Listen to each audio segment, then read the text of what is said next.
Welcome back. Human instincts are on my mind. Do you ever ask yourself if humans actually have instincts? I do. It may be a sign of my age, because for most of my childhood, and even into my young adult years, it appeared the prevailing belief was that humans lacked instincts entirely. Today,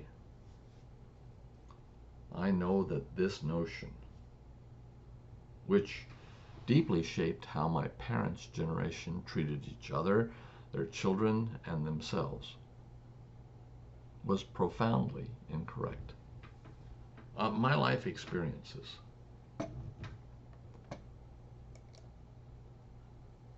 including my recent experiences on the farm, closely observing dogs, foxes, hawks, chickens, ducks, geese, turtles, and snakes, have shaped a different conclusion. We are not entirely cognitive. To claim that we lack instincts and that all behavior, human behavior, is entirely cognitive is just as incorrect as claiming we are purely instinctive creatures. At either extreme,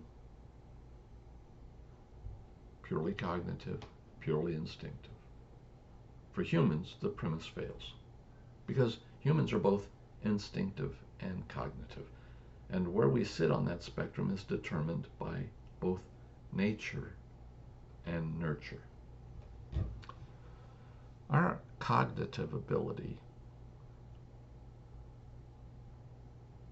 is moldable, formed by our lessons, by the standards to which we are held, and by our relationships with family, friends, and our community. So, why does this matter? Why do I want us to talk about it?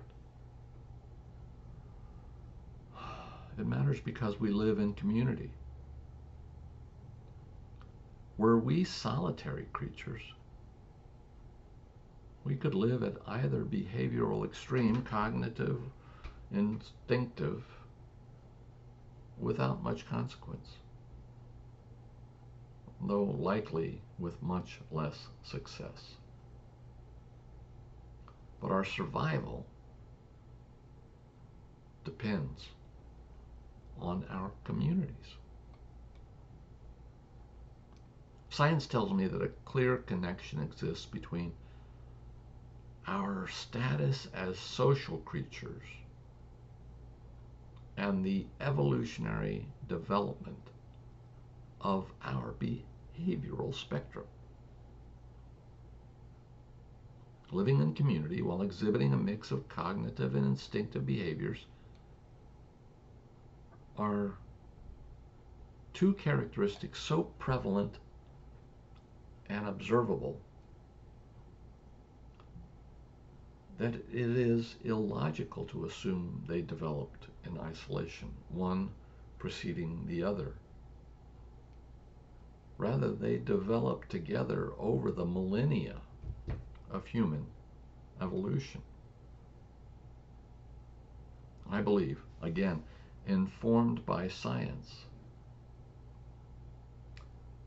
that a reliable model, a reliable analogy for this parallel development is seen in the evolution of the human nervous system, the brainstem, the amygdala, and the frontal lobe. An architecture which mirrors our behavioral layers.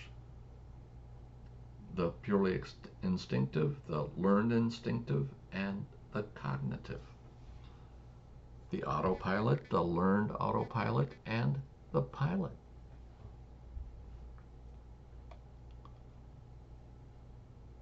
This is an evolution not just from generation to generation across an entire species, but within the growth, development, and evolution of each individual as well.